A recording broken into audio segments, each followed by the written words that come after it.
Tahun 2018, saudara, saya mengalami suatu penderitaan. Tiba-tiba di leher saya ada benjolan besar, saudara, seperti telur bebek dan sangat besar. Pada saat itu saya berpikir, waduh, kalau ada benjolan ini pasti tumor atau kanker, saudara. Dan pada saat itu saya langsung berpikir, kalau saya harus di kemo nanti, rambut saya rontok dan lain-lain. Saya sangat stres pada saat itu. Setiap hari, setiap pagi sebelum saya berangkat bekerja, saudara, saya lihat di kaca. Benjolannya kok tidak semakin kecil, semakin besar. Setiap hari pulang dari kantor pun saya lihat. Dan saya selalu berdoa, saya ambil puasa, saudara. Setiap hari tetap seperti itu, saudara. Kebetulan saya seorang senior di gereja dan juga seorang senior di suatu persekutuan, saudara. Dan pada saat itu saya juga minta didoakan kepada pendeta dan juga kepada hamba-hamba Tuhan yang lain. Setiap gereja, setiap persekutuan saya minta, saudara.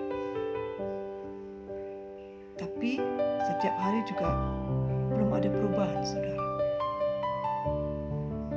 Dan saya juga berpikir, kalau gitu saya harus cek dululah leher saya ini. Dan saya berpikir harus pergi ke Jogja, saudara. Saya pergi ke Jogja dan leher saya di USG, saudara. Dan ketika di USG, dilihatlah ada benjolan dan dokter bedah mengatakan, Ibu harus dioperasi. Pada saat itu saya berpikir, waduh, kalau harus dioperasi, dokter bedahnya tidak pintar, nanti dokter bedahnya ini akan memotong pita suara saya. Saya berpikir seperti itu. Lalu saya berkata kepada dokter, saya pulang dulu dan saya berpikir nanti baru saya beritahu kepada dokter. Saya pulang ke Medan, saudara. Dan setelah saya pulang, saya ingat suatu hari di Kamis malam, saya duduk berlutut di hadapan Tuhan. Saya katakan seperti ini, Tuhan, jangan permalukan aku. Aku sebagai pelayan-Mu, aku sebagai singal memuji dan menyembah Engkau dalam pelayanan. Aku menyerahkan hidupku untuk melayani Engkau. Ampuni aku yang tidak percaya kepada Engkau. Beri aku mujizat-Mu, Tuhan. Sembuhkan leherku, hilangkan benjolan ini, dan aku akan menjadi kesaksian bagi setiap orang. Dimanapun aku akan bersaksi. Setelah itu Tuhan beri satu ayat kepada aku, saudara. Yohanes 14 ayat 14. Ayat itu mengatakan seperti ini. Ketika kamu meminta sesuatu kepadaku dalam namaku, aku akan melakukannya.